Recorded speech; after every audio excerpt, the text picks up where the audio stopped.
ابتدا اول به نام آن خدا که از دو حرف آفرید ارض و سما. نام حق بر زبان همی رانم که به جان و دلش همی خوانم. ثانیاً درود و پیام و سلام و صلوات بر آن رسول خدا خاتم النبیین حضرت محمد مصطفی صلی الله علیه و آله و سلم و جمع اصحابشان. در نهایت ادب به همه شما برادران، خواهران و دوستان ارجمندم السلام علیکم میگویم و حمد به حد باسم بر خدای پاک میگویم که ما و شما را به این یک روز مبارک و روز سعید جمعه رسانید. اکنون چون امروز جمعه است، در این روز میگویند لحظه اجابت دعا است. از شما عاجزانه برادرانه خواهش میکنم هر کجا که هست طول روز تا غروب آفتاب تا لحظه هایی که آنجا میگویند که احتمالاً لحظه اجابت دعا باشد در حق همین برادرمان دعا کنید. شما بگمانم شناختید بابای دانه را. اکنون قضیه چی است ما نمیدونیم، چون رسانه ها خاموشند، تنها آوازه مردم است. از ما برادران مسلمان تنها چی میمونه؟ تنها در حقشان دعا کردن. خداوند خودش کارساز است. اگر دعای شما مستجاب شود ان شاء الله خدا خواهد یا الله یا نصیب برادر ما باز هم با آزادی خواهند برآمد. خداوند یار و مددگارش باشد. دعای نیک کنید در حقش. ان شاء الله امروز روزی اجابت دعا است. خدا کند که یکی از شما اگر مستجاب دعوه باشه دعای شما مستجاب گردد، نوران علی نور می شود. ولی من متاسف از آنم که خیلی دیر خبر یافتم از اون که یک برادر ما به خاطر آن که به کسی کمک رسانیده است در بازداشتگاه قرار دارد و من ملول از همان افرادی هستم که این خبر را می دانستند. احتمالاً کمک به خانواده آنها بود، کمک به خودی آنها بود در همین جا در تاجیکستان، ولی خاموش بودند. نگفتند که به خاطر ما شده که به ما کمک رسانید. این مرد خدا الحال در بازداشتگاه است. میگویند از ماه اکتبر در بازداشتگاه بود، ولی امروز بعد از آنه که آخر ماه دکبر حکمش برآمده است نه مردم خبر شدند که چنین یک مرد اکنون معلوم نیست که با چی، ولی به هر حال حدس میزنند که با همین عیبنامه او را به 5 سال زندان محکوم کردند. حسبنا الله و نعم الوکیل. خداوند بهترین کارساز است و همین برای مردم مسلمان کفایه است. ان شاء الله امید دارم که بابای دانه در دل امید دارد. از خداوند خود انتظار است که حتما مشکلش را آسان میگرداند، ولی فراموش نمیکنیم که دعا هم نقش موثر دارد. شما دعا کنید در حقش. اگر کاری کردن نمیتوانید، من متاسف از آنم که مردم ما یک ترس، وهم، واهمه آنچنان در وجود و رگ و پیوندشون جای گرفته است که اگر رود و یک کسی با یگان فاجعه روبرو شود همه خود را از او دور میگیرند. حداقل همانهایی که کمک گرفتند یک بار صدا بلند کردن نتوانستید که این برادر را به خاطر ما بردند تا دیگران آگاه شوند. پیش از حکم کوشش میکردیم تا یک جایه از قضیه به سر این برادر آمده صدا بلند کنیم. احتمالاً به گوش مردم میرسید، احتمالاً به گوش داد و رسان میرسید، ولی هیهات خیلی دیر شد. هیهات. من همین را خودم هم احساس کردم که وقتی مردم ما بر سر کسی یک ناخوشی می آید خودشون را از او دور میگیرند. دوستان قرین، یاران وفادار، حق و همسایه ها، خویش و تبار هم بعضا دلشون نمی شود به احوال پرسیش بیایند که چه حال داری، چی شدی. خدا شرمتان دارد. شرم را برای شما بیاورد تا یک لحظه شرم بکنید از خداوند خویش. وگرنه چون ما و شما امت رسول خداییم، میگویند که پیامبر آخر زمان حضرت محمد مصطفی صلی الله علیه و سلم پیامبر ماست، ما امتی اویم، پس چرا در کاری او ما پیروی نمیکنیم؟ در حالی که پیامبر اسلام فرموده و آن فرموده رسول خدا را شیخ سعدی به نظم در آورده گفته است: بنی آدمی اعضای یکدیگرند که در آفرینش ز یک گوهرند. چو عضو بدرد آورد روزگار، دیگر عضوها را نماند قرار.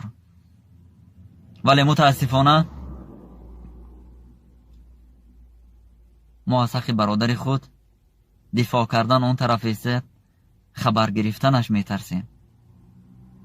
من امید میکنم که در دل شما مهر و محبت نسبت یک برادرتان بیدار میشود و دعا میکنید که خداوند در دل حاکمان، در دل حکمها، در دل سودیه ها و دیگر رحم را عطا می فرماید.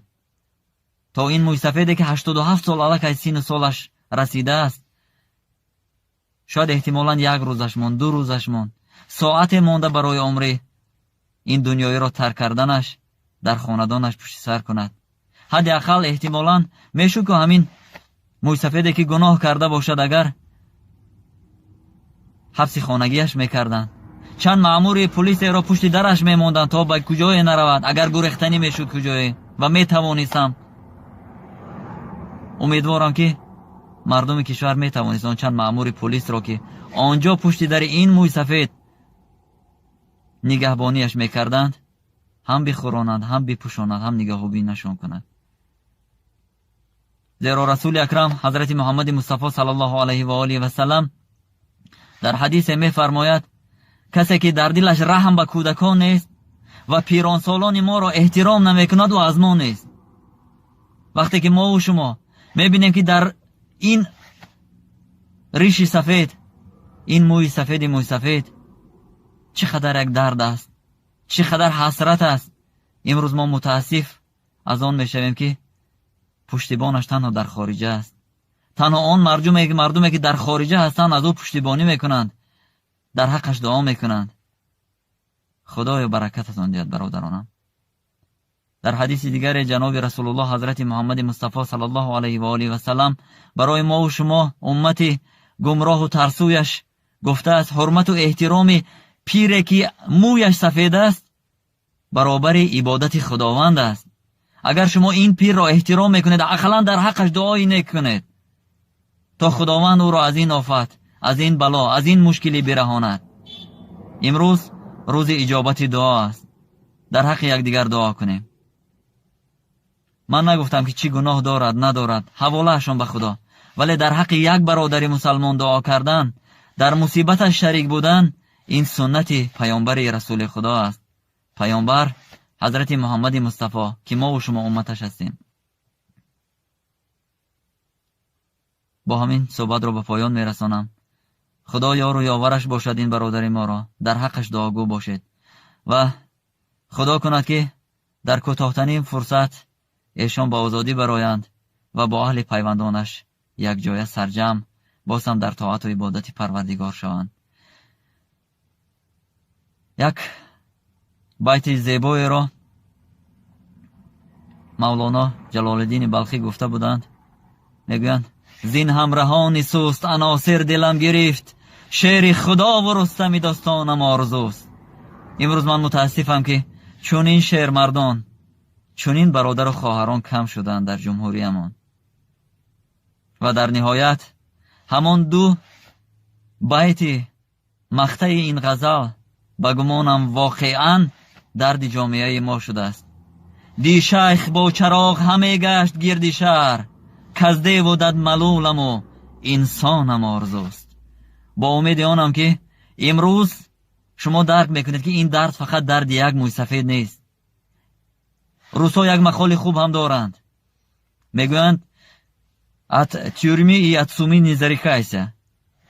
از آنه که تو هرگز دیوانه نمیشوی، از آنه که تو هرگز پسی پنجره نمیشینی، هرگز فارغ بال مباش که خداوند میتواند آن روز را به سر تو هم گردان کند.